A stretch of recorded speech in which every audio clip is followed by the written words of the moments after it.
Hai,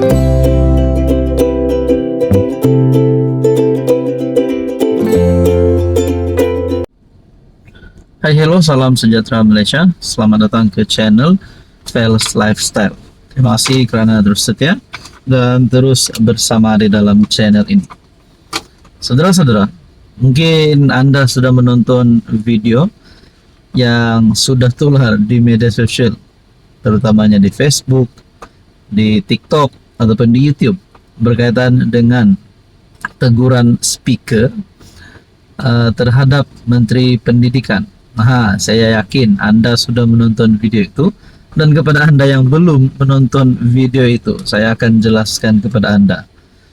Setelah kejadian ini berlaku, ramai mula memberikan pandangan, adakah ini satu perkara ataupun satu perbuatan yang tidak sepatutnya dilakukan, sama ada terhadap speaker ataupun ahli parlimen ataupun menteri pendidikan tersebut sendiri.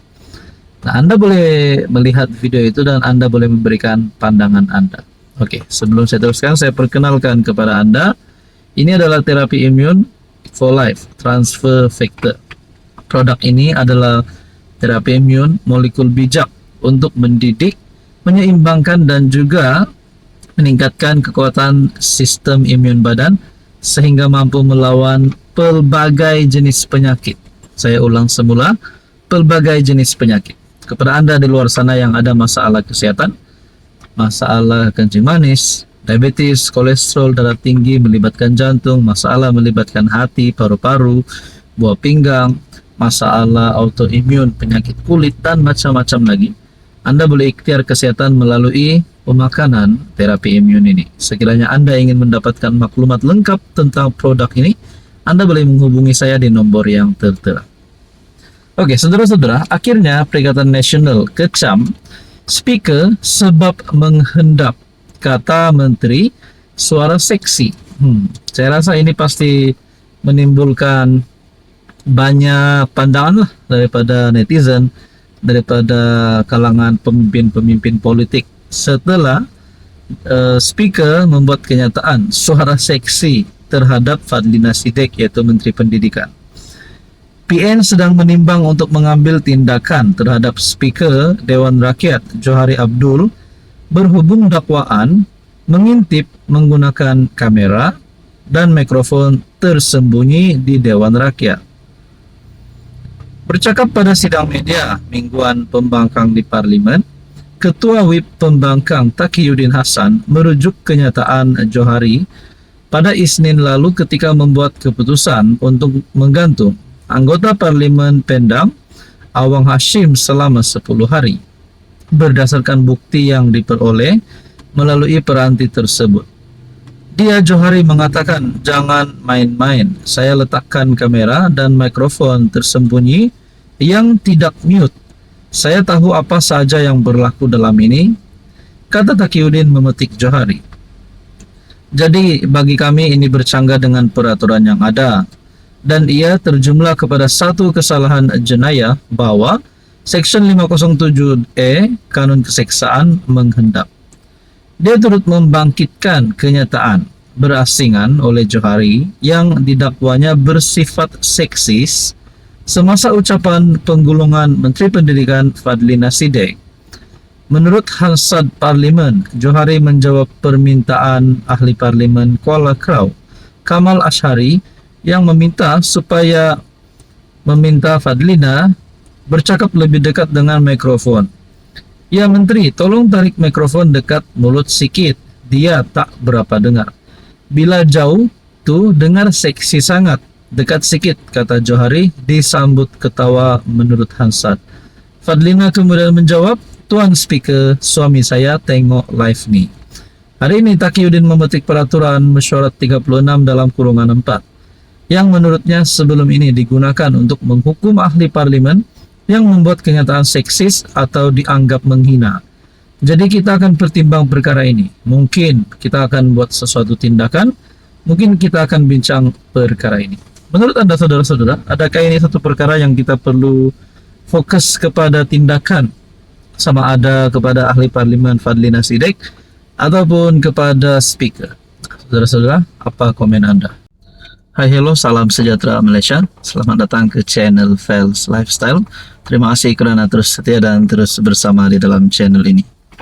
Tuan-tuan dan puan yang saya hormati, kebelakangan ini kita mendengar beberapa case bully sehingga ada menyebabkan kematian dan juga serangan-serangan terhadap anak ahli politik.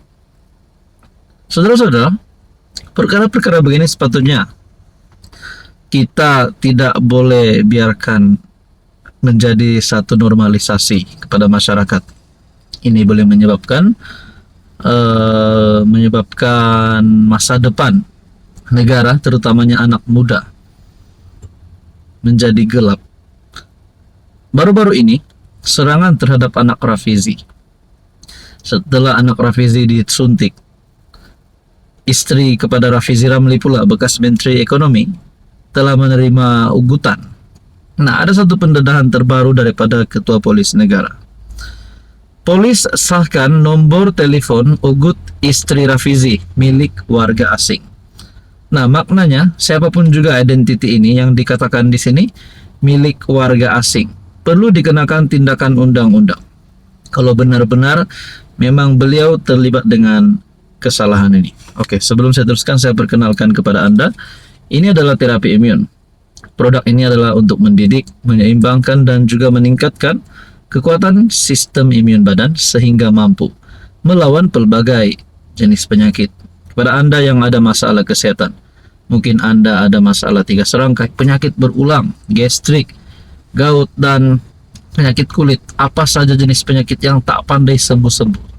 Mungkin ini adalah jawaban daripada doa Anda, jawaban daripada permintaan Anda yang selama ini nak sembuh. Sekiranya Anda ingin mengetahui lebih tentang produk ini, Anda boleh menghubungi saya di nomor yang tertera. Polis mengesahkan nomor telepon yang digunakan untuk mengeluarkan ugutan terhadap istri bekas Menteri Ekonomi, Datuk Seri Rafizi Ramli, adalah milik seorang warga asing. Ketua Polis Negara Datuk Seri Muhammad Khalid Ismail berkata, pihaknya masih dalam proses mengesan suspek berkenaan. Ya, nombor telefon warga asing.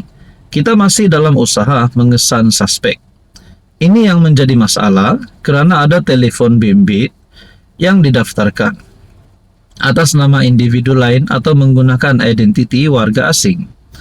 Mengulas mengenai cecair yang digunakan untuk menyuntik anak bekas menteri itu, beliau berkata, polis masih menunggu laporan kimia daripada pihak hospital. Kanak-kanak tersebut, anak Rafizi, berada dalam keadaan baik.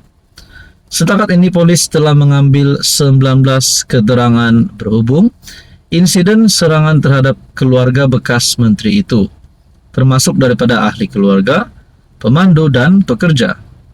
Dalam kejadian kira-kira jam 2 petang pada 13 Ogos lalu, anak lelaki Rafizi diserang dan disuntik dengan cecair oleh seorang individu di kawasan, menurunkan dan mengambil penumpang di sebuah pusat beli belah di Putrajaya. Apapun saudara-saudara, kita nantikan dan kita berharap dalang utama, suspek utama bakal ditangkap.